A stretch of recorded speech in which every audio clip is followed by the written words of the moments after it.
You there, bro? I'm here, man. Where are you? Cool. Okay, I can.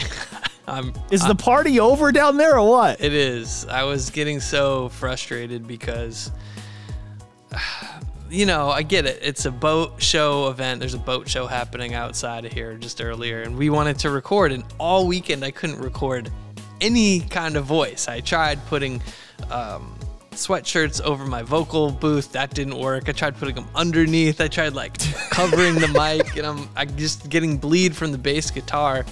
And in between sets of people playing, they would play, you know, top 40 country, Born in the USA a million times. I mean, it's a boat show in Alabama. What do you expect to hear? What do you got popping down there? The old Catalina wine mixer or what? The Catalina wine mixer.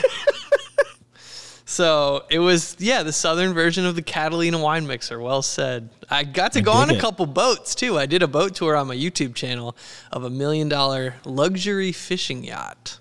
Dog, I would have felt out of place. How was that? I felt a little out of place, but it was so empty when we went there at that time in the show that I got to like climb up, sit in the captain's seat, be like, you know, I'm the captain now, do that whole thing. It's very comfortable. So if you want to go out with the boys and go fishing, you can go deep sea fishing. I would recommend hire a captain so you can have a good time and not worry about the whole boating part of it. Just go fishing, have a couple brewskis, hang out, come back. And you might be interested in this. I saw Art Favre's boat. And yes, he's related to Brett. So what? Brett Favre's uncle, Art Favre, he bought this whole complex back in 2011, right after we had that recession, 08, 09. And it was like dilapidated, so he really revamped the whole wharf around here. So he owns the land, he owns all the property, and he just put his boat there just to be like, look, this is my boat. You couldn't go on it. You could just look at it from like, don't touch it, but you could see, hey, I've got the coolest boat here. Everybody, come look how great I look, pretty much, right? That's what he did. So that was a fun fact, and I'm just getting done with dealing with the sound, so now we can record. And I finished my book. The Content Sauce is available. Putting the plug in the beginning of the show so you hear it so I don't miss out. Where can we get the book? You can get it on Amazon. I'll put a link in the description. So if you have Kindle, you can read it. It's about 99 pages. And then you can get it on Apple. So iBooks. You can buy it $7.99. And I plan on recording the audio version. But honestly, the reading, you know, the one you have to actually read is better. It's digital only because it's got links in there to gear and examples. So that's my first book. I'm a published author now, self-published. That's so cool. Now, before we jump into our questions for today's Q&A, give us the quick, like, elevator pitch of what this book actually is and why people should be interested. I know I am. So the Content Sauce, you know, we always want to say, oh man, like what's the secret sauce? What's my secret blends of tips and tricks for creators on how to make better videos? And it's basically a compilation of, I want to say all of my best stuff, links, software, the exact things. This is not a motivational book. This is just no BS, no fluff. This is what you do. This is what I do. This is how you and me shoot. It's got a whole list of everything you see in this podcast. All that gear is listed, so you can go get it. You could recreate our setups exactly, and it's a book for anyone who's just starting or is advanced and just wants to know, how does Dave do that? How does he specifically do it? Not, you know, you still got to guess and there's still a paywall. Like, no, $7.99 and all the secrets are revealed. That's pretty damn cool. With it being a digital book, it's like I can just link you to an example or link you to another example or link here to get, you know, further in depth. That's kind of dope, dude. What a time to be alive. So digital book available, and it's just open the Pandora's box, and now I think I want to do another one. But I got a lot to do, and we have Q&A. I've been looking forward to this all week. Now, before we kick this off, can we just give a toast to Content Sauce? Toast to the sauce, one time. Miller time. I switched up to a DC. Yeah? Yeah, I was like, you know what? I got to really focus up on editing. 6 days left on the documentary. So I've tons of projects, bro. That's what I've been doing. What have you been doing? Man, anything under the sun, dude. Just spinning 100 plates at work, compiling these questions for us all week, and, you know, trying not to really listen to them, though I do got to go in and edit and get them ready to air. Outside of that, landed a few more endorsements, just booked a gig to DJ the opening of Waterworld out here again, so that's going to be cool. Yep, and also Apple TV Plus just sent me a press pass to check out one of their new shows. It's called Monster Factory. It's like I don't know if it's necessarily like a reality TV format, but it's supposed to follow up and coming independent professional wrestlers at a wrestling school. What? Oh, right up your alley. That's perfect. Yeah. So I'm pretty hyped for that. But without any further ado, let's jump into our first question. This one comes from Michael Neely in Nashville, Tennessee. Okay. See what he's got. All right. Here we go. What up, JR? Mike Neely here, long-time listener, first-time caller. Man, just wondering if you've ever been fired from a job. What were you doing? Did you deserve to be fired? Did you want to be fired? Did you want to be fired? The last part. But did you want to be fired? Man. Do you want to take this first? Because I got a story as well. Well, I've told my story already about quitting Avis 2 weeks ago. That was a good one. Shirt off my back. But I have another one. And this is the first time, and I think the only time I actually got fired. That one, right? I couldn't imagine you getting fired. I'm a good student. I'm a good kid. Like I've kind of always done that. So I was in Nashville. This is when I was sleeping on your couch. And this was the first gig I landed off of Craigslist. You know, surprise, surprise, me and Craigslist. Right. And so the guy who hired me, entrepreneur, he had a bunch of those cell phone repair stores. And honestly, you know, great guy. I thought he was a cool guy. The problem was I only saw him in person 2 times during the 4 months or so I worked with him. That's got to be tough, yeah. It was, and he would pay me, I think, once every 2 weeks or something. And there was an app that and now escapes my mind what the app was. But basically, it was a video message app. You could send each other a quick video message and send one back. And he loved using this because he was out of the country half the year, come to find out. And I was thinking, well, you just hired me to shoot videos, commercials, social media, which I know how to do, but I don't know what you want me to do. Right. And he even made me take a drug test. I said, wow, really? I was like, I'm a freelancer. I'm like, look, I'm not worried about failing it, but this is kind of strange. There's a lot of hoops to jump through for like, you know, a couple $100 a week. Yeah. Anyway, needed a gig. You remember. So I was there. Yeah. And we go through the 4 to 6 months.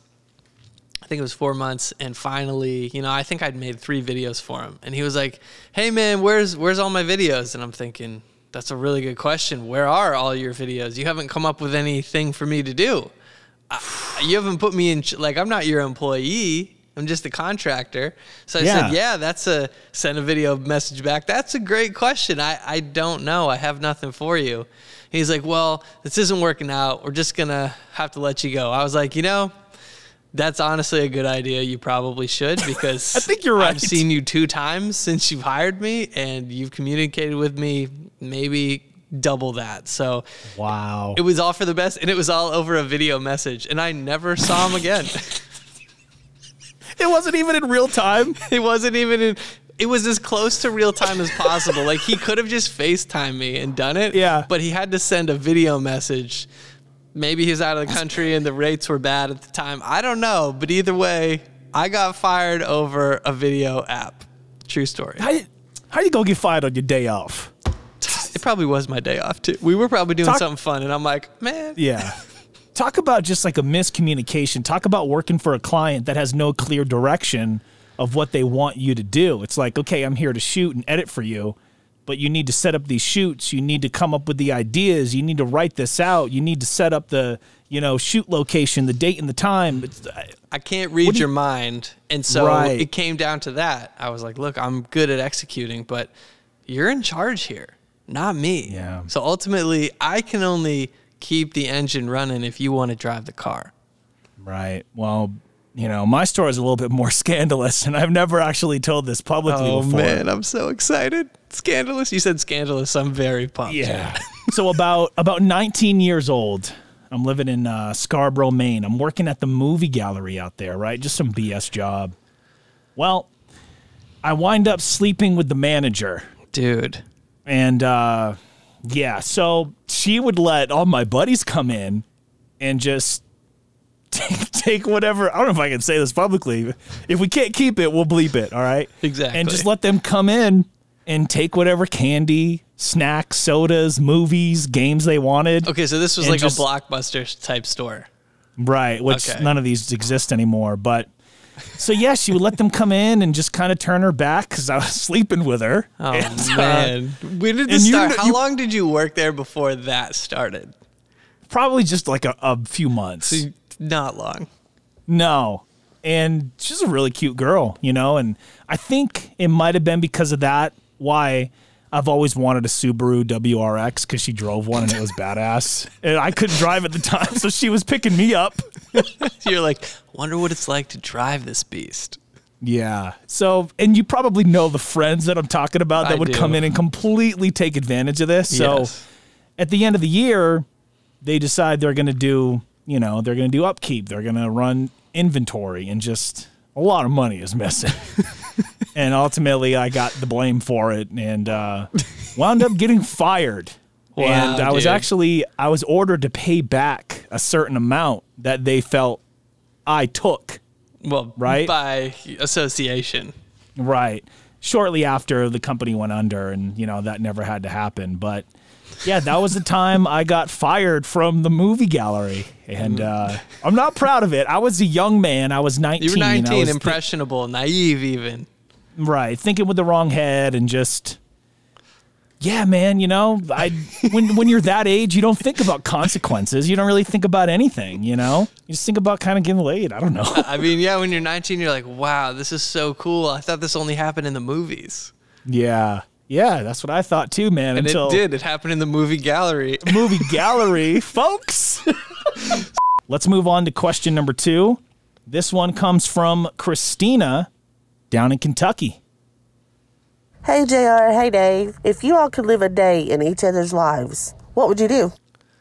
Well, I think I would finally understand what living without depression and anxiety is like. Gosh, yeah.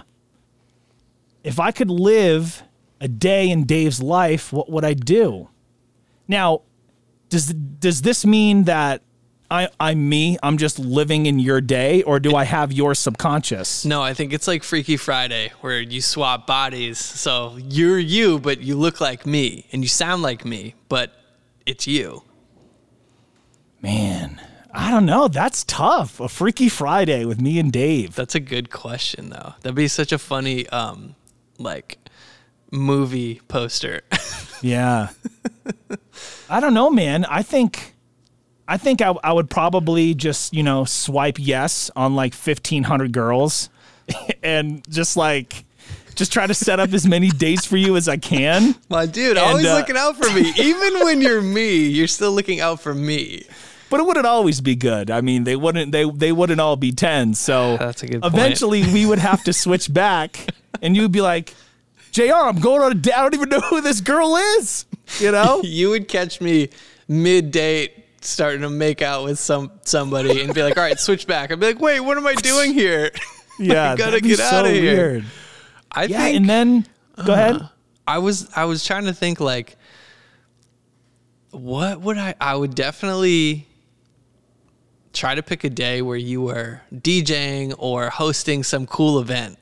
So I could just be in front of everybody and just try out every corny joke I've always wanted to try in front of a crowd. Or on the air. I'd be like, hey, dude, I set up all these great these great little posts for you. Just go through them and just send them. You know, in some capacity, we would try to, like, embarrass each other just because we're tight like that, and it would be funny. But, yeah, I don't know if I could handle a day in Dave's life just with all the... Because one of the things that gives me real anxiety is gear. I'm always worried that it's going to fail me, and I don't know what to do. but you never worry about that. And if it does fail you, you know how to fix it. I'm more of a let me show up and play. So you would be able just to show up and play. And I don't know, man. It would probably be very worry-free still.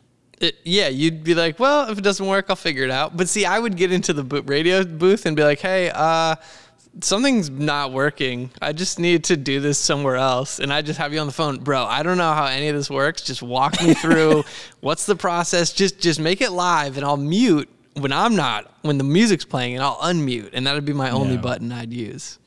You know, one of the things that I would definitely do is call all of your exes and tell them they were right. Wow, bro. Wow. Thanks a lot. Be like, you know what? You made a great decision just, not being with me anymore. And it's good. I'm glad you'd be my wingman. I mean, you're always my wingman anyway. Yeah. But yeah, I don't, swiping, it takes a lot of energy sometimes. And you're like, do I want to today? I don't know. Yeah, because I've never been on a dating app, period. I've never joined one ever. Well, so if I could be on one as you. And you're like, cool, it's only one day. I don't have to worry about it ever again. You'd get it out of your system in like an hour. You'd be like, all right, well, this is not what it's cracked up to be. Okay, what else do I do for the rest of the 23 hours I have? Right. Man. That's a good question. That is a good one. Never heard that one before. Yeah, our next one comes from Carolina on TikTok. So I got another wrestling for you. Who from any brand would be your dream guest on your guys' podcast? So what wrestler would be the dream guest for our show, Dave? I'm going to let you tackle that first. What?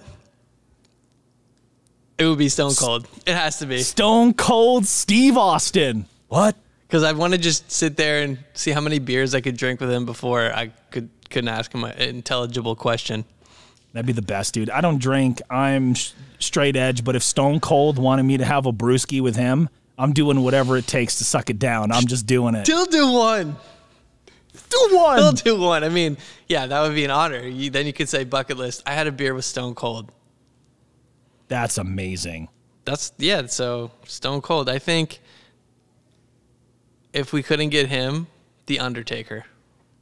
Dude, the dead man? That'd be sick. Yeah, because I just would want to know, like, I have so many questions about that character, so many questions about how do you not give up to the public when you're going through airports and places that you're just a regular dude. Right. Just talk about living the gimmick for 30 years. That's tough. That's discipline. Yeah. Mine, surprisingly, wouldn't be a wrestler at all, though he has competed in the past. It would be Vince McMahon. Oh. I mean, just think about there's so many things that I would want to talk to him about. I'd want to talk to him about the first ever WrestleMania when he gambled it all. I'd want to talk to him about, the big stars that helped carry his company, like Hulk Hogan and Stone Cold, to your point, John Cena, The Rock, Bruno Sammartino. Like, I would want to talk to him about all of these guys. And then you also have all the scandals that Vince McMahon has been involved in over recent months, allegedly. And I would want to kind of get the one-on-one time, maybe see if he would talk about that. Probably not, but it wouldn't, couldn't hurt.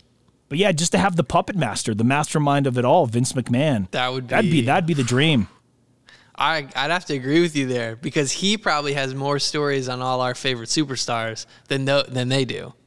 Right. Just, man. Vinnie Mac. He's just been doing it for so long. But, if we called him, he'd probably say, you've got no chance in hell. That's what you got. I love it. All right, man.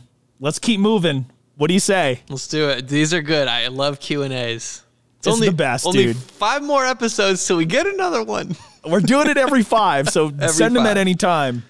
What was your most memorable moment in wrestling history? For me, it was definitely Austin joining forces with Vince McMahon at WrestleMania 17. How about you guys? That one's from Chris in Westbrook, and he's a big-time listener of the show, so shout out to Chris for sure. Chris? Dude, that's a really good one. Yeah. We really don't talk about wrestling a ton, but when we do, it seems like people like it. Yeah, and we get into it. It's the one...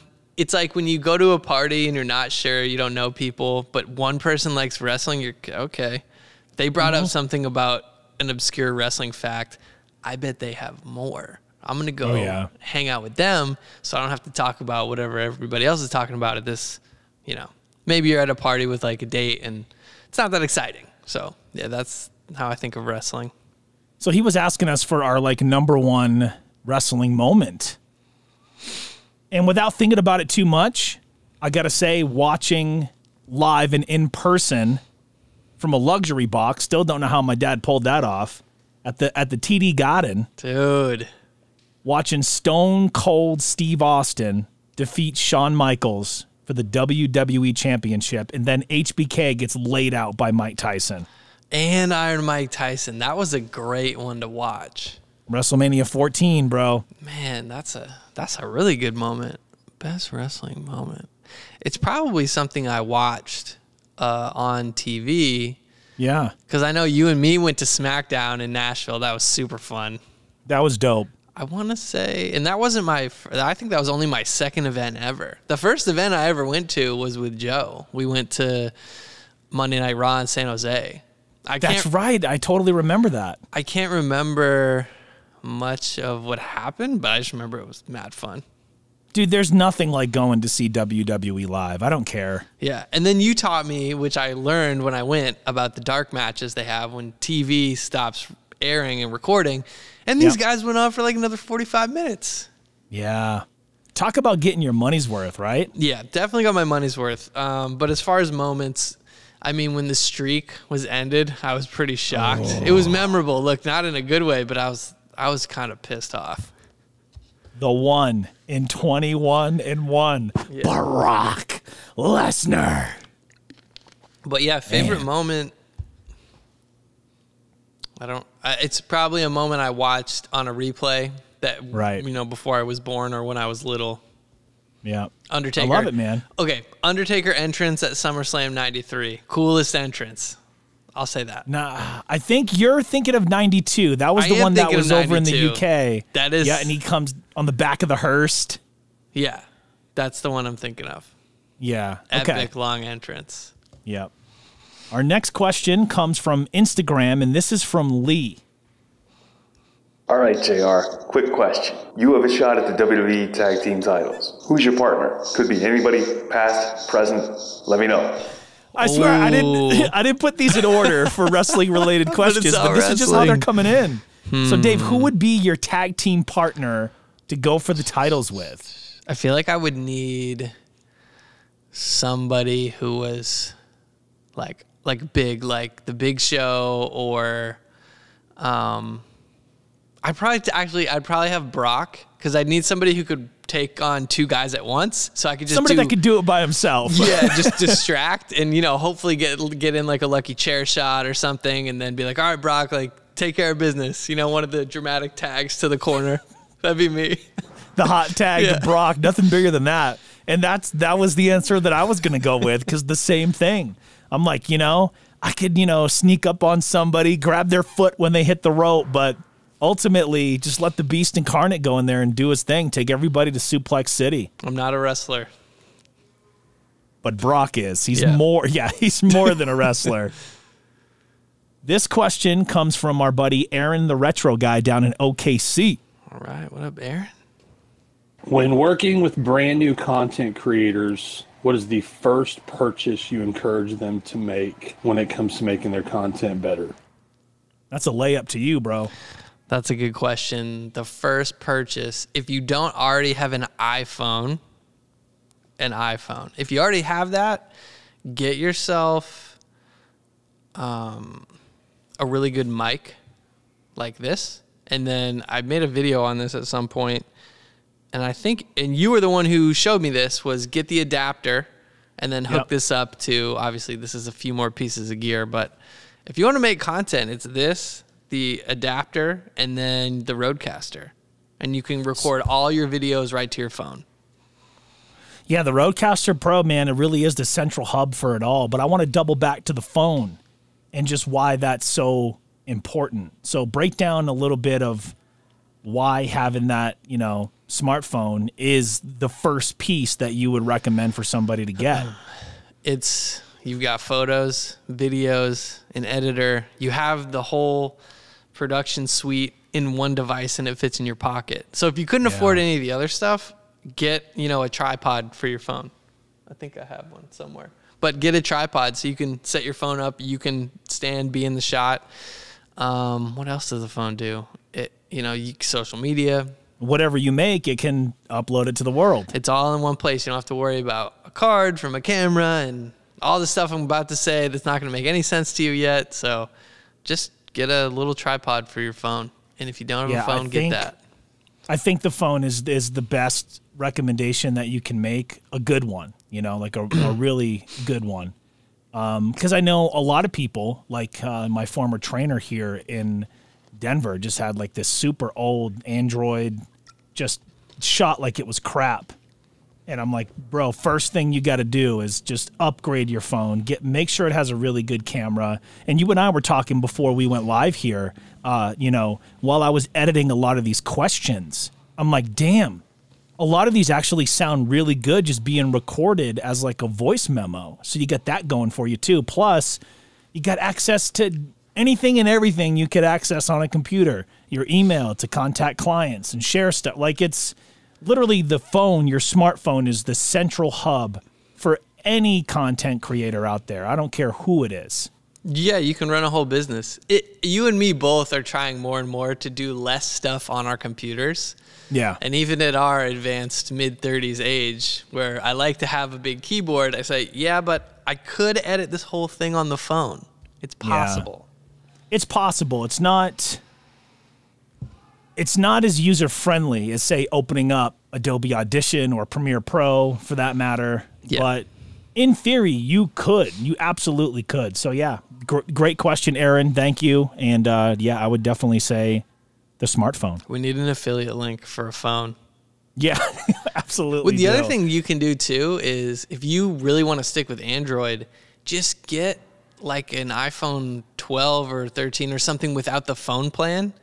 And then you can use the Wi-Fi to do all your uploading. So you don't need to get another phone plan, but that phone is it's a camera now first for a lot of people. Yeah, it's a camera first. It's a microphone first. It's no sidekick, phone but calls. It's cool.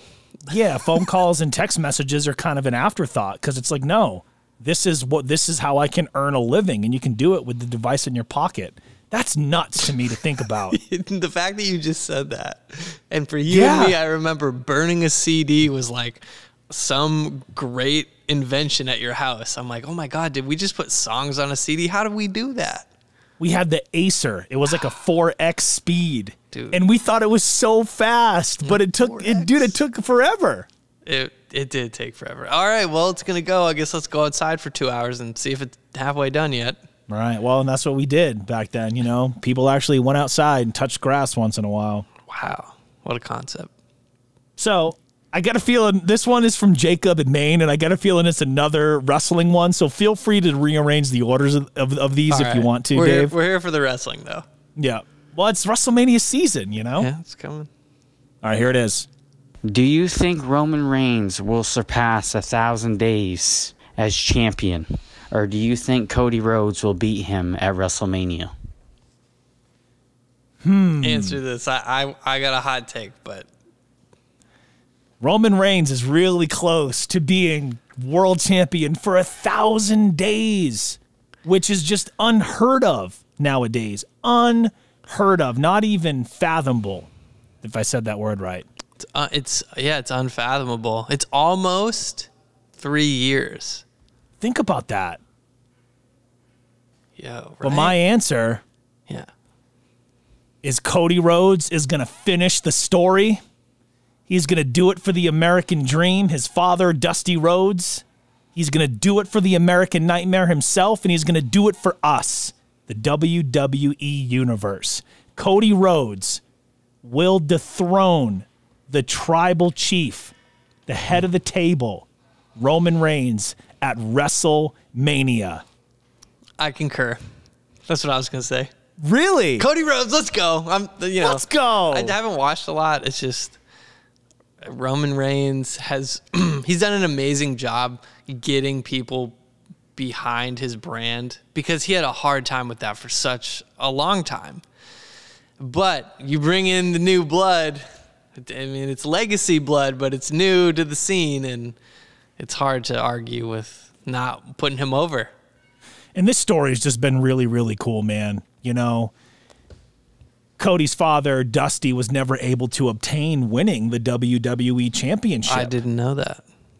So it's just the perfect story, you know? And I really feel like Cody's going to win the title. I feel like before his injury last year, every match he had was an absolute banger. Every time he was on TV, it was must-see. His promos in the ring, on the mic, were top tier. I could not miss them, and if I did, I actively sought them out on Instagram or Twitter. Like, I had to see and hear what Cody had to say.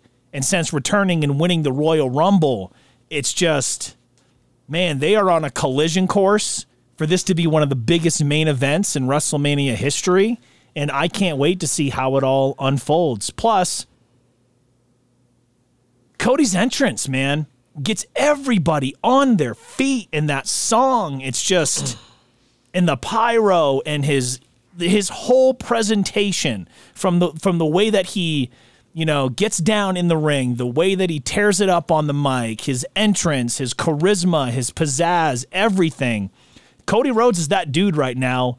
Love it or not, he is that dude, and I'm here for it. I'm a big Cody Rhodes fan.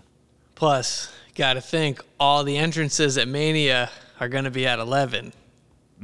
I remember talking to Charlotte last week, and I was like, how are you going to top, and this is just a slight flex, how are you going to top your helicopter entrance from a few years back? And she's like, I don't know, maybe I'll have to bust out a race car. I was like, that would be crazy. That would be crazy. Where is this going to be at?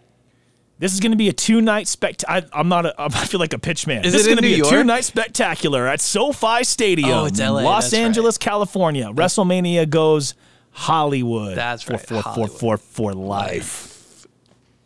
All right. That was good. More wrestling. Hey, you know, we're just finding our way here. I'm sure there's more in here, but our next one comes from Instagram. This is from George Davis. Yes, my question is, how much content is too much content? Like, the main thing, I guess, you know, sometimes you'll have all this content remaining that you'll never use and everything. So when you're filming something, say a documentary, how do you know when you just have just too much content? And I mean, I guess the next question I would have from that is, what do you do with that remaining content? Is there ever too much? You know, that's the question to ask. A question with a question. There is never too much. You always want to always be rolling. ABR. Yeah. Just, I'm dealing with this now. I've cut down from over 20 hours of footage in Africa, in Ghana, to now it's at 2 hours and 14 minutes. I cut like 5. It took me longer to cut from 2 hours and 19 to 2 hours and 14 than it did to cut the rest. Because now I'm like taking pieces from every part of the documentary. So to answer the question, you can never have enough. There's never too much. And then whatever doesn't fit the story, because you and me always talk about storytelling, storyline. If it doesn't fit, be very decisive about that and say, well, this is beautiful. The shot is beautiful. And what we call it in the film industry is you have to kill your little darlings. So all those beautiful shots that you're like, this is great, but it doesn't really enhance what I'm trying to say. You put it to the side, and now, lucky for us, we have Instagram and we have TikTok and Facebook and platforms where just take that piece to use it to promote your show, promote your documentary, blooper reels. There's all these extras. If it was in the days of the DVDs, you'd put it as DVD extras, and you and me love getting new releases of Back to the Future. Oh, they release more clips. It's only 60 more frames, but I gotta buy it. And you know they're hanging onto it for every like anniversary, and we're suckers, and we'll keep buying it. Yeah, we will. They just map it out. How many more years left can we keep re-releasing this thing? So there's never enough, and just, you know, you wouldn't like if you didn't have enough burger meat for a burger, you wouldn't just throw it away. You just make like little burgers. Yeah. Right. You just eat them. That's a really good question, dude, because I look at it in the same kind of way. is you can never shoot enough. You can never have enough, right? As long as you have enough space to store it all. If you don't, go get more, right? Because you never know what you can create out of that later. Maybe it doesn't necessarily fit in whatever project, film, or documentary you're doing right now, but that's not to say that you can't repurpose it in something later. Like, for example, what we were doing when we first, early on started doing these types of conversations. You came out here to visit. We sat down, set up the mics, and we talked about our passion of making music from the, mid 2000s into the early 2010s. And stuff from 20 years ago. Right. And it's like we've put some of that out because I thought it was interesting stories. That's the most important thing. Never veer off from what the actual story is. And now we literally sat down for like 2 hours one day, and we have so many different stories that we can then pull from and grab this shot from that time frame and this audio from current day and put those together to help tell the overall story. So yeah, you can never have enough because you can always use whatever you shoot or whatever you capture down the road. I think it goes back to the document now, create later. That's really well said. And from those things that if you're not sure what to do with them, it might spark a whole other documentary. One thing you brought up when we were talking about DNR might become a new thing, a whole new series. You never know. You never know, man. And it's all sitting there. It's all in HD. Audio's crystal clear. So it's just in the background there. They were just rolling the speakers that were annoying us. I'm like, yeah, get those out of here. Wrap it up, B. Yo, wrap it up, B. Dude. It's all sitting there. It's all ready. And I can't tell you how many times I've busted out old hard drives and just found like, oh my God, I remember this night. I remember this gig. Look at that bad boy. I'd like, and there's just so many memories with it and so many stories to tell. And all it takes is that one frame. I remember that night. I remember why it was important. I remember what happened. I remember how it made me feel. And then you can take that and you can help tell your story or whatever narrative you want. So, yeah, you can never have enough. Good. That was a great question. Yeah, dude, let's go. I love Q&A, and that was from man. IG. Like you said, it sounded really good. Yeah, right from the Instagram, just mic in there. So this next question comes from our friend Kiana out in Arizona. And let's see what she has to say. Hey boys, it's Kiana. Miss you both. Love you both. I hope you are doing amazing. My question is there a childhood memory that you feel really helped shape you as an adult? Good, bad, happy, sad, whatever you want. Is there something that you look back at and say, yes, that definitely helped me become the person I am today? Talk soon. Whoa. So my first reaction with this question is it's probably going to be a good one for you. I think sadly it's going to be a bad one for me. It's honestly though, I gravitate more to the negative ones. Yeah?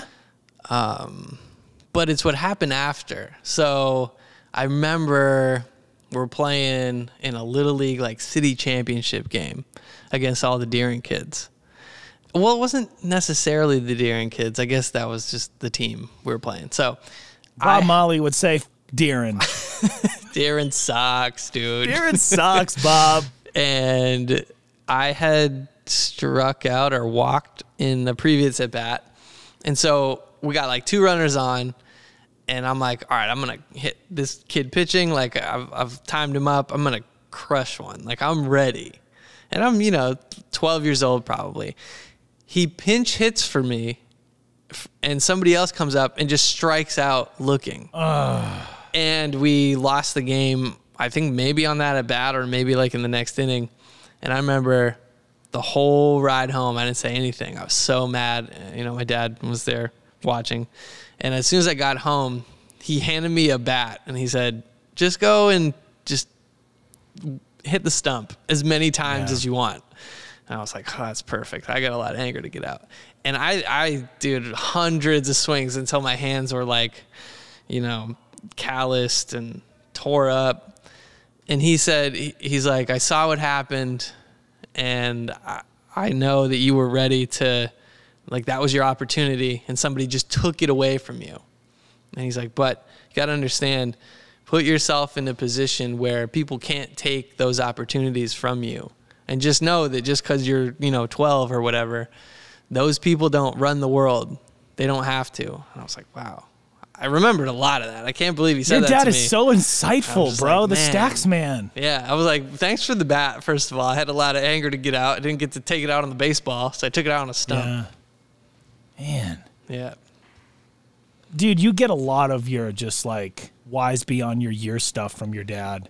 It's so cool, I do. Man. I never had structure like that. So to answer Kiana's question, it kind of comes from a bad place where it's like,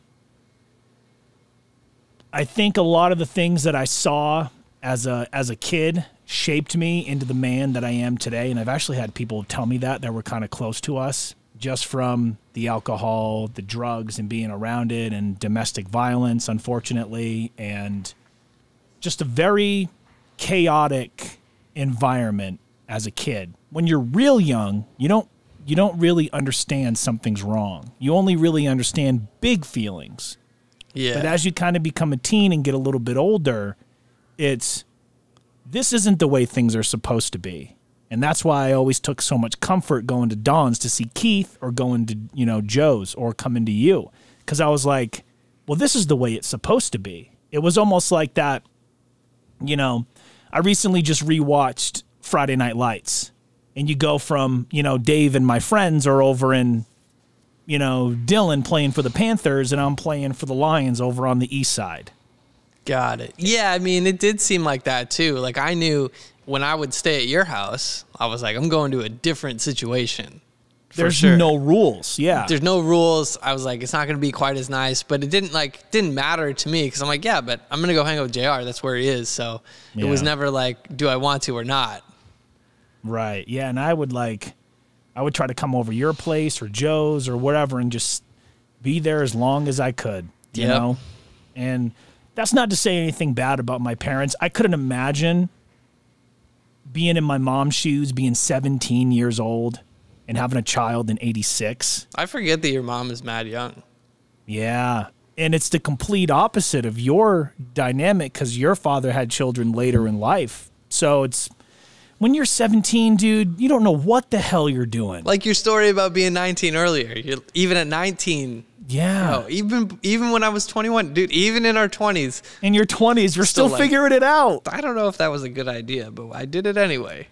Yeah. So I think, seeing all that stuff really, shaped me into, saying no to drugs and not drinking. And just because I saw how those behaviors, and what those, what's the word I'm looking for? What those vices, what they did to people that were close to me. And I know I have a very addictive personality, just like my dad.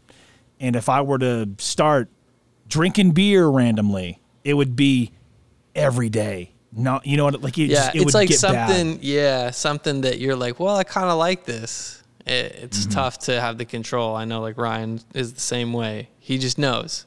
He's like, if I like something, I'm going to just do it a lot. Like, any chance I get, I'm going to do it. So, dude, props to you for adding the discipline to your own life. Like, seeing that, you're welcome. Seeing it in your childhood, and, like, now, later in life, recognizing, oh, that's why this happened. Okay, well, I don't have to repeat it.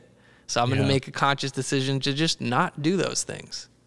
Yeah, so it's like, the thing that I always say is there are so many qualities that I took from my dad. His charm, his charisma, his, such a hard worker, and my dad's so smart, and, he's made some really bad choices. But I have to say, since you and I released Father's Eyes back in 2016, whatever it was, our relationship, it's gotten better. It's not like,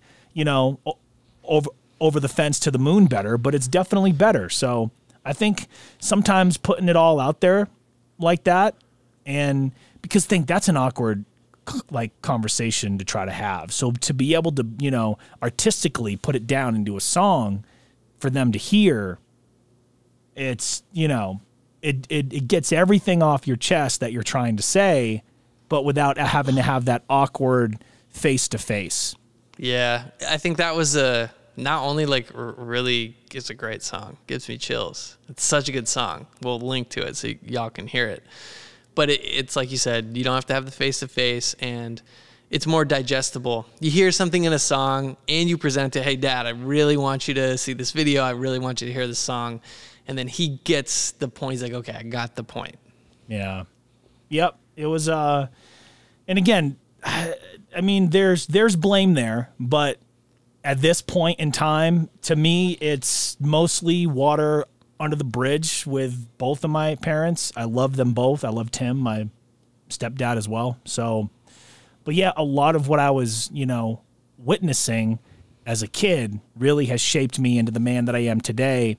And I remember talking to our pal Corey about this, and he had a very similar kind of upbringing where his parents were split up, and sadly, it's just a super common thing, Yeah. And he just talked about just the battles he had, and and what he's trying to do for his son now, and just make that completely different from the way. So that's kind of what I'm aiming towards once I get to that point where it's like get engaged, buy a house, have a kid, and take those things from my parents that were good, but then also leave those ones that weren't behind, and know how to, not let that happen in the future. Yeah, you build your own future. That's a great question. Glad Right? we got a deep one. Yeah, sometimes we get deep on the show. We're not afraid to, man. No, we got range. Yeah, real quick before we get into this next one, you were just saying that baseball story with the bat, and they like pulled you out of the game and how pissed you were. Like, this was my moment. I remember playing freshman football for Westbrook High. And if your father wasn't a booster, you didn't get to play. The politics of school sports. And I hope it's not like that now, because there's so many just kids, that need to be able to get out on the field and hit somebody. Like, you had to take out your aggression on the stump. I remember getting in for one play. Free safety. Because our star player, he was tired. Right? Fucking pussy. So...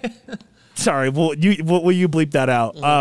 So I get out there for one play, and we're playing South Portland, and they're on the drive. If they score, the game's over, right?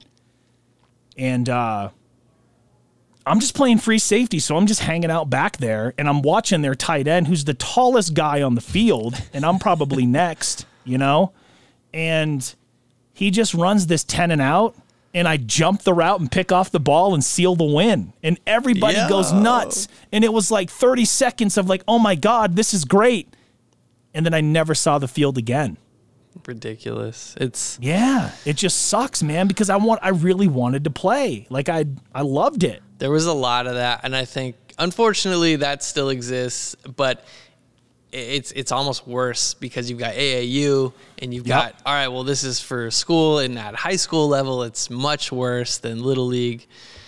Some kids are late bloomers. You and me were late bloomers. I mean, I got, even now in my mid-30s, I can hoop with pretty much anybody outside of, you can shoot with anybody. Yeah, I can shoot with anybody, but outside of, you actually play D1 all the time. I'm not playing all the time. But if I'm playing pickup, I'm like, yeah, I don't care what size you are. Like, my skills got better as I got older. I just never had somebody pushing me at a young enough age and giving me, it's the reps.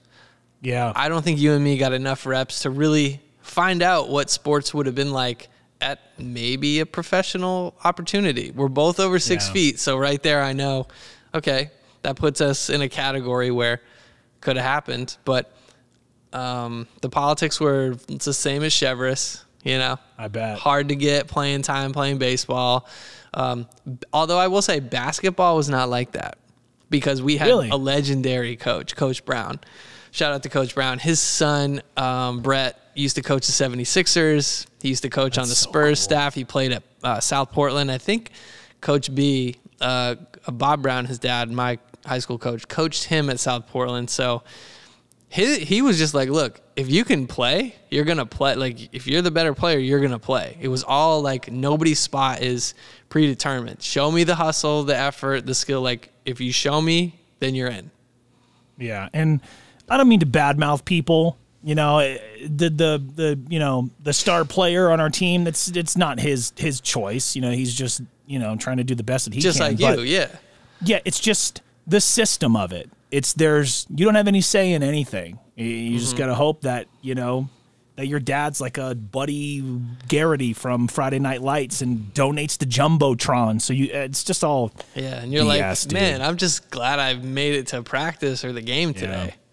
So that was one of the reasons that really led me to the wrestling team and just dropping football altogether. I was like, I'm never going to get to play. I was a pretty decent athlete, and I was like tall for my age. So I'm just like, coach, just put me in the back of the end zone and throw it up. I'll out jump all these guys. Yeah. Because I hit that spurt freshman year. I was 6'3" freshman year. Yeah. If you're a coach, it's like you're wasting this dude's height. Come on. Just throw it up. But I never got to whatever. But let me get off my soapbox and stop talking about my problems, because it's obviously still, just sticks in my craw a little bit. But it always Our next one comes from Eric in Maine. All right. Hey, question for the boys. So say you've been toiling around with an idea in your head for a while for kind of like a web series kind of thing, without giving too much away here. But you know that you don't have said skill set or would be able to give it like the kind of value to make it as quality as possible. Like, what would kind of be, I guess, the direction you would take if you just had a good idea but you don't know what to do with it? So I guess in my best Mark Summers impersonation, what would you do? That's pretty good. Yeah, I like that. Yeah, nice callback. And I love that he called it a web series. That, for some reason, just tickled me. I like it. I think what I would do, and it's good, he's got the self-awareness. Like, some of us have the great ideas, the will to work, and we just need a little direction on exactly like, okay, but where do I start? What do I do? I would, just voice record you in your phone what it is, get that, do a transcription, put it into your computer, throw it into ChatGPT, and have it organize your thoughts. I'll tell you what, I've got so many notes from clients who they're not the best writers, or it's just a bunch of word vomit, and I take it, ChatGPT will reorganize it into like a cohesive ad or a podcast, or here's an outline for a web series, and you can ask it, make an outline for a web series on my idea. Now, I'm guessing in your network somewhere you have someone you trust enough who knows about making videos or content or podcasts or radio. Reach out to them and see if it's something they're interested in helping you with. Maybe there's an equity split if you don't have the money, but a lot of times people have the money and they have the idea. So then you can just go present it to a filmmaker like me, or you and me, like whoever. I like to say whoever you're comfortable entrusting with. You can't just tell your idea to anyone, because a lot of people, especially in the early phase, they'll just shoot you down. And so if you know that there's people like that, don't bring it up to them yet. No, because they'll just shoot you down and then take it for themselves. Get ahead of steam. They'll be like, that's dumb. And then they'll be like, actually, I like that. I'm going to use it. And see if you can just create a quick, 30-second to 2-minute elevator pitch just to your phone, to the camera, and explain what it is. And you work with that person, and maybe you can hire a crew. Like, if you're really in love with the idea, start writing. Everybody can write or talk to their phone, or, talk to the camera. Yeah, I think ideas are some of the most important things. And to try to help answer Eric's question, I think what he's having trouble with is, how can I, and you laid it out so perfectly that there's really not much for me to add, so I'm kind of grasping at straws here, but I kind of talked to him a little bit about this after the fact, and he has a really cool idea of what he wants to do. I think his thing is like, I'm not a presenter, I'm not a radio host, I'm not a podcaster. He doesn't necessarily know how the gear works. But dude, what I would say is having the idea is just part of it, right? And usually that's the tough part to come up with, is to have good ideas. I've had millions of terrible ones, right? And you can teach yourself how to use this camera. You can teach yourself how to use this microphone. You can teach yourself how to be a more comfortable presenter, and you can learn right on YouTube. So having the idea is part of the battle, and that's the hard part. But you can literally teach yourself anything, because we live in the information age. You can learn any piece of gear, any piece of software, any piece of tech, and you can teach yourself how to become more comfortable on the mic. Like, look back to our first episode of us doing this, and one of my main things that I brought up to you was, Dave, I'm not comfortable just talking like this on and on, because I'm used to just 15 seconds, hit the post, get to the meat, get out, hit the door. But slowly but surely, I've just become more comfortable. I have more control of my breath. I'm more confident in what I'm doing. And Eric, you can do the same thing. So thanks for the question, dude. I really appreciate it. Great question. And if you don't have any desire to be in front of the camera, you don't have to be. You can write it for someone else. Yeah, call me, call Dave, you know? Here we go. Our next question comes from my friend Erin. She does radio down in Music City, coincidentally, for my old station, for Hot. Nice. Hello, JR and Dave. It's your girl, Erin, a.k.a. On Air with Erin. My question for you both is, how do you get better at saying no? I am so bad at overbooking myself and always wanting to put the ones I love first, but sometimes that just makes me too strung out, and I don't have enough time for me, or I can't give the ones I love my all because I'm spreading myself too thin. So how do you get better at saying no? Get used to pissing people off. Literally, dude, this was a hurdle that was really tough for me as well. I don't know how it was for you, but I was doing that same thing as her, just trying to make time for everybody all the time. And I think you brought up a point recently on our show where you were trying to give every single task you had, no matter how big or how small, 100% of your time and 100% of yourself. And that's just not reasonable. Like I had to get to a point where I just wasn't afraid to tell people no. And that started with me turning down DJ gigs that I just was like, this is so far away. This is asking too much of one person. No. And what do you mean no? Decent money. So you're really it's not like you're turning down a bad opportunity. You're turning down great opportunities. Yeah, but it's like, okay, but I also know I have this live broadcast that I have to do. But then I think the most important thing is to have time for yourself. You know, you really need that time to decompress, especially if you work in the creative field and your mind is spinning 1,000 miles an hour and you're juggling multiple plates all day, every day. You got to make that time for yourself. You got to make that time for the people that you care for. And if that means pissing off a few folks along the way that probably aren't going to remember, do it. Just tell them no. I've done it countless times. It, kind of stuck in their craw at first. Like, what do you mean no? I mean, no, I'm not interested. It's like, whoa, do you want more money? Do you want more time? I was like, no, I'm just not going to do it. I'll pass. Thank you, though. That's practical. I like that advice. You have to draw a boundary.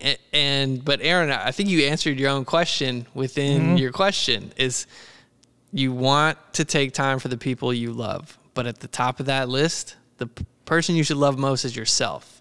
Yep. That's easy to say, right? It's easy to say, but I think it takes our whole lifetime to understand what it means.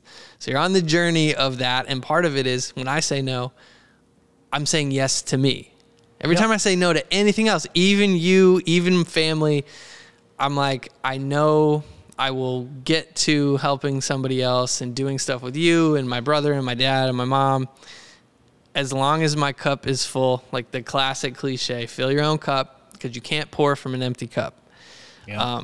And it really becomes that simple. Then you break everything down to think, well, if I do this extra project, does that mean I'm going to get my Sunday routine of getting my workout in? And do I have to adjust? Like, am I willing to do that?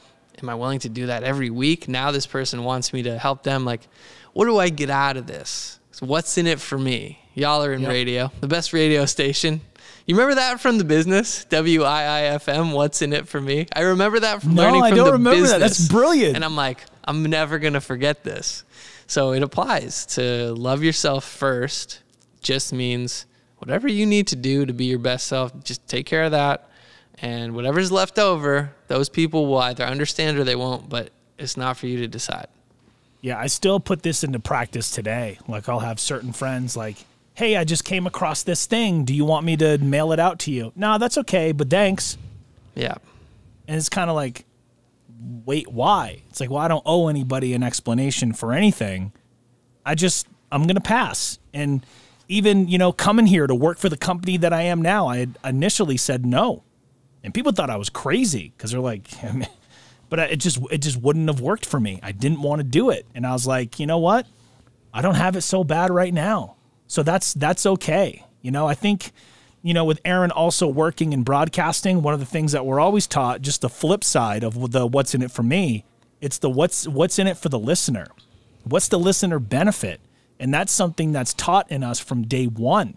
And it's like, while you're on the air and while you're doing your show, of course, that's the most important thing. But when that mic turns off and you go home, learn to say no, even if it's gonna start being super uncomfortable.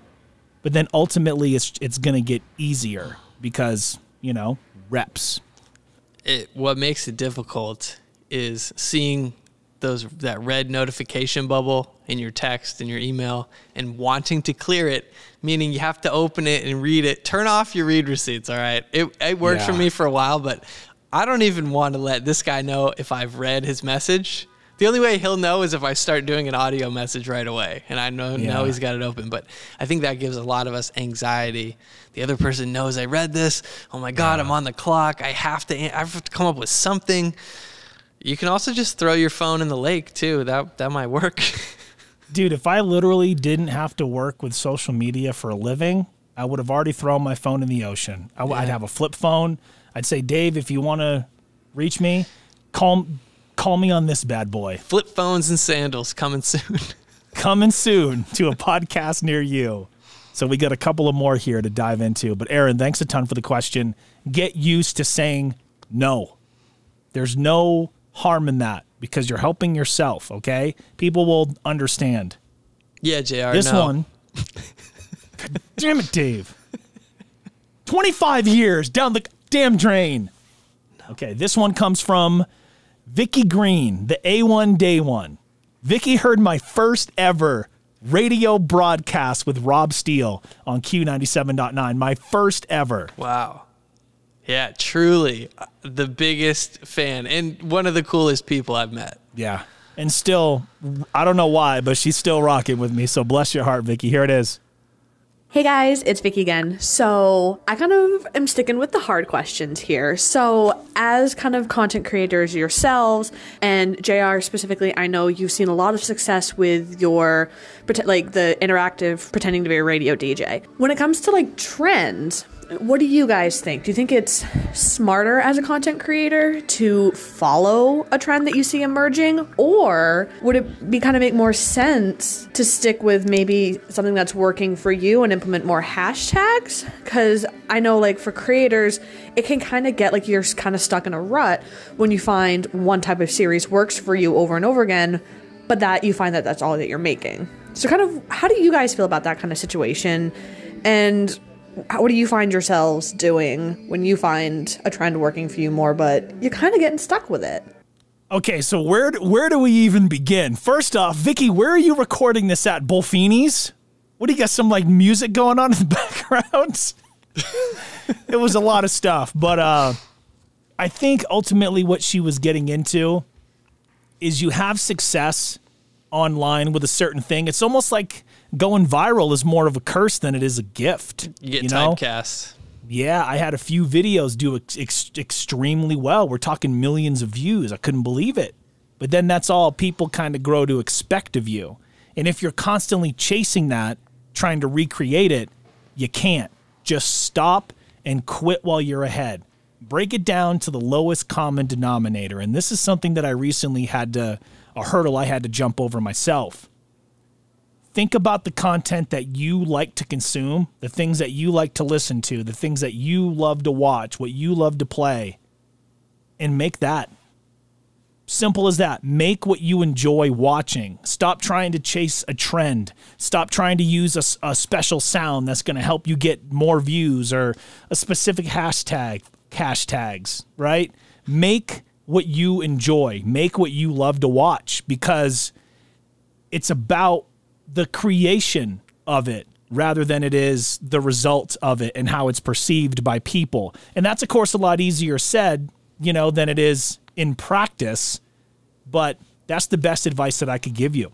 Make what you enjoy making. Stop trying to chase this proverbial viral nonsense.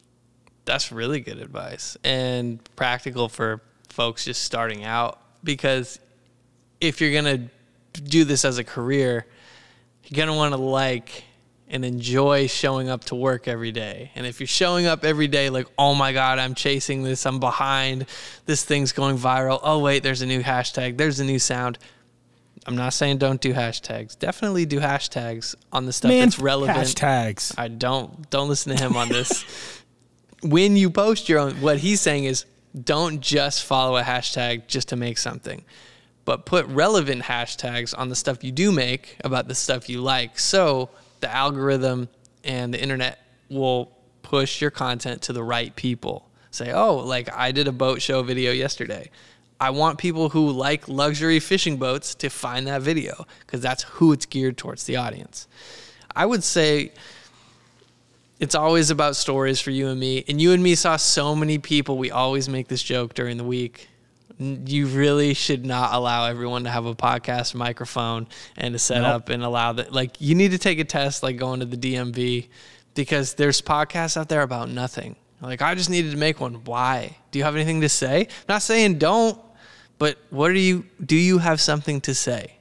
Yeah, rather than just talking around in circles. And there's actually some videos that we've shared of people making fun of just that, and it's like such a it's meta super genre. meta, it's super inside. Yeah, but it's just so great. Yeah, dude, it is. I was really having success, like she said, with those radio DJ challenge, videos. That's all people really wanted from me. And I was like, gig no. logs. Go back to YouTube. And then people, yeah. your subscribers, now that we're building back up the channel, a bunch of them have fallen off. We've added new ones, but they aren't seeing what they wanted from before, so they're out. Right. That's fine. Yeah, and that's okay, But yeah, you don't want to get stuck in this little box where you're only doing this one type of thing, and you don't want to only be doing trend videos because they're not evergreen. It's But allow yourself to do something for a while. Hey, this is working right now, and just respect the fact that one day you're going to wake up and it's going to be something else.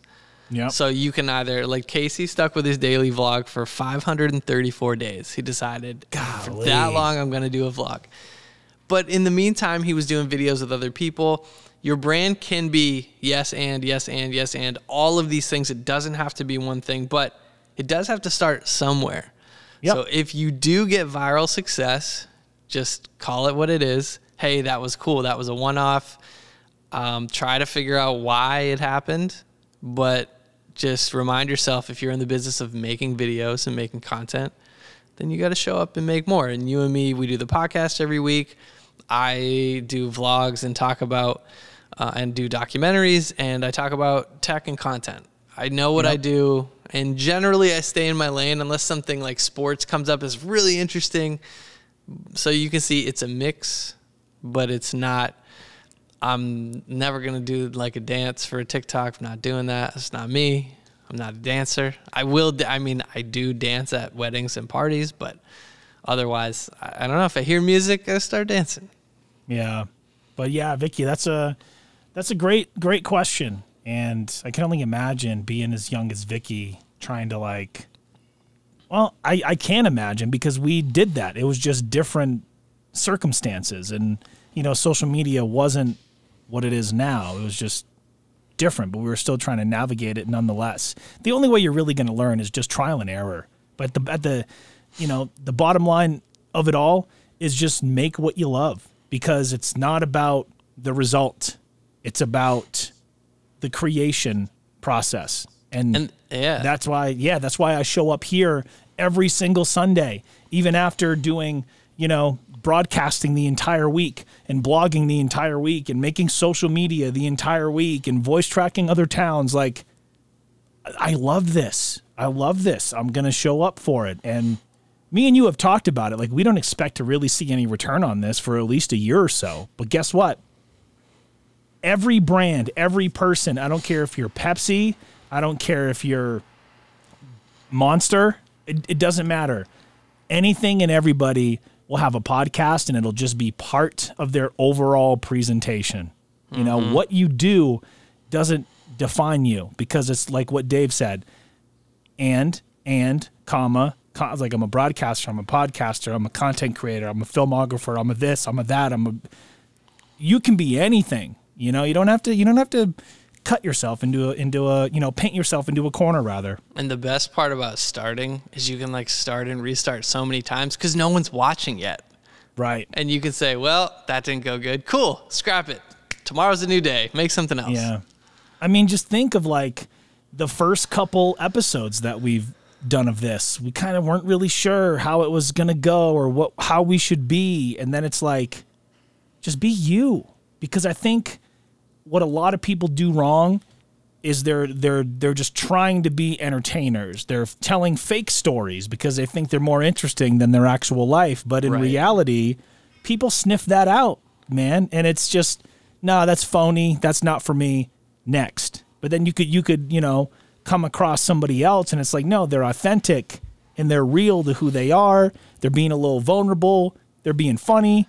But most importantly, they're telling really good stories. So just outlast. Yeah. If you're still doing this, like you and me, in 4 years, we will be wildly successful because we just didn't stop doing shows. God, I love all these questions. They're so good. I love the content questions. Yeah, you make me think quite a bit. Yeah. And we've had some pretty good content questions. We've had some deep ones. And some wrestling questions. Yeah, we just got a couple more here if you got time. I got the time. So we ended up getting 10 questions from my boy Michael Neely. Mike Neely. He just, he sent me one after the other. And I pulled two of the best ones. I just thought this one was fun. When you watch wrestling with someone who doesn't get it and criticizes the product and says negative things about the show, like, oh my gosh, they're not even really hitting each other, how quickly do you unfriend them on Facebook? Do you wait till the next day? Do you leave them as a friend and unfollow them? Or do you just take their ass off your friend list as soon as they leave the house? Let's go! Yo, he always has a punchline at the end. He does. That's great. Man. Well, what do you do? Well, I think he asked me this question on purpose because I recently had my trainer come over to watch the Royal Rumble with me back in January. Mm-hmm. And he's sitting there and he's like, JR, they're not even hitting each other. This isn't real. I was like, just enjoy the show. He goes, yeah, but like, this isn't like real violence. And I was like, we both love Iron Man, but he's not real. We both love TV shows, but they're not real. It's a live performance. Just take it for what it is. Couldn't. Immediately muted everything. Everything. That's the classy move. Mute. I'm not going to unfriend you. I just don't want to know what you're doing. Yeah, I just, he's a good enough dude, and helped me a lot. But I was like, just for wrestling. Yeah, wrestling's so important to me that if you want to just talk trash, I just would rather not speak to you. Yeah, I'd wish you well, but that's how important it is. I often say, and people say this is super sad, I'm like, wrestling's the only thing that's never let me down. Well, I mean, I get it though. It's always there. You always got archives to go to. It's like baseball. Yeah. The Red Sox, the Red Sox let a lot of people down, but they always show up. They're always there. You can watch them. Every spring, here comes the season. If you've seen Fever Pitch, it's like they do. Yeah, they lose in the worst ways, but they show up. Yeah.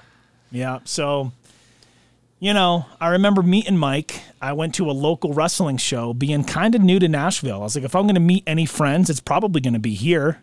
And he walks up to me. He's like, dude, like, you look really cool. What do you do? I was like, I'm a, on-air host. She's like, no way, man. And we just became best buddies. Just like that. Just like that. Is that how we became friends? Because I don't remember. No, dude. I have no recollection of us meeting. No, I don't have that either. The only thing that I recall is I met you because of our pal Joe. Yes, I remember that. Joe's the link. Yep. And then that's what King Middle School, bro. 6th grade, King hooping. Middle, bro. I used to sleep over your house sometimes, and we'd walk to King because it was close enough. It's not like it was a far walk. Right. But we're 6th graders, so it's a little bit far. For 6th graders, yeah, but we were hard, Yeah, well, we got up. I remember, because we would have our 6th grade team would get the gym, tiniest gym I've ever seen, tinier than Hoosiers. And we would get the 6 a.m. basketball practice, and then we'd have to shower and, go to school. I just have vivid visualization, bro, of that. One of the only things that I really remember about King Middle was we were at a school dance, and I remember me and one of our pals were doing the worm because we were like one of the only two that could, and people thought it was so cool. But then I remember going outside. I don't know why I went outside, because I had to pee. But So you went outside? Yeah, I think this was before they let everybody into the gym. Oh. So we couldn't get into the school yet. And I pee on this tree, but it all splashes back onto my pants. So Dude, I'm trying to turn my back to people because it looks like I pissed myself. I don't want you looking at my willy. Yeah, I have my back turned, and I'm wearing these tan pants, right? Because they were khakis, and you tried to. Dude. So I keep. Yep. Yeah, I keep trying to turn so they don't see, and then everyone's like, "Oh, Ramsey pissed himself!" Ha ha ha! Damn, bro. Yeah, it was embarrassing. And then the girl I had like a crush on at the time, Annabelle, I think was her name, and she saw, and I was so embarrassed. And man, but you survived. Look out there, you will survive. Yeah, it's not. I mean, whatever. At the time though, it's like I'm done. Yeah, absolutely. Okay, I got 3 submitted on Facebook and Instagram. These are text, and we're just gonna rapid fire. My buddy Frankie Vizzle, wants to know what are y'all's favorite bars in the Old Port, Portland, Maine? Ooh, in the Old Port. What's your favorite bar in the Old Port, Bob? Favorite bar, dude? Probably. I like Gritty's. It's a classic. Yeah. And then you got the Speakeasy, Lincoln's. So I can't tell you how to get in. You got to figure it out. Yeah, I've been in there. And then what's the one that has all the craft beer? Novare Platinum Res. Plus, Bob. What? If you look up Platinum Plus, you're not going to find it, baby. It's not in the Old Port. I'm just kidding. Yeah, What'd you say? Novare Res. I never even heard of that one. Yeah, craft beer, good spot. So there's a lot more good ones, but yeah, those are my little secrets. Yeah, dude, it's a good question because there really isn't many clubs and bars around anymore. They're all kind of turning into restaurants to support all the hotels down there now. But man, I've been lucky enough to DJ at Oasis. Great crowd, always there. This is their final year, and they're shutting down. Whoa. I got to make one stop in just to say. I know. And I've DJ'd at Pearl. That was kind of cool. Bingus Stadium was just outside of the Old Port, but I had a lot of fun there playing and going out even before I started DJing. So I would say that those are probably my go-tos. Good picks. Solid and picks. The Hookah Lounge when it was there. Oh, the man. Purple Caterpillar. I went there with you a few times. That was a good spot. Yeah. Chill spot. Oh, it was the best. Dominic says, JR, do you miss being a radio host in Portland, Maine? Well, do you? A couple Portland, Maine related questions. I like Bob, it. Dude, wicked awesome questions, Wicked guy. awesome. Yeah, I do. I miss my hometown. And I think the ultimate goal is to one day wind back up there, doing small town radio again. And it would just be full circle. That's where I got my start. I think I got one big move left in me to kind of keep chasing after that, proverbial brass ring. And then I want to wind up back in Portland, Maine, preferably on the Q where it all began. I don't know, maybe take on a role in management, PD, afternoons, or maybe by then they're looking to start a new morning show. I don't know. That's all possibilities. Everything is obviously up in the air, but ultimately, I'd love to wind back up doing radio in Portland, Maine, because I'm getting to that point in my life where I want to start a family. I want to buy a house. I want to get engaged, you know? If you were to ask me 6 years ago, no way. I was still just full steam ahead, you know? But now I kind of have the wherewithal to kind of see the next couple of steps. It's ultimately I want to wind up in California, you know?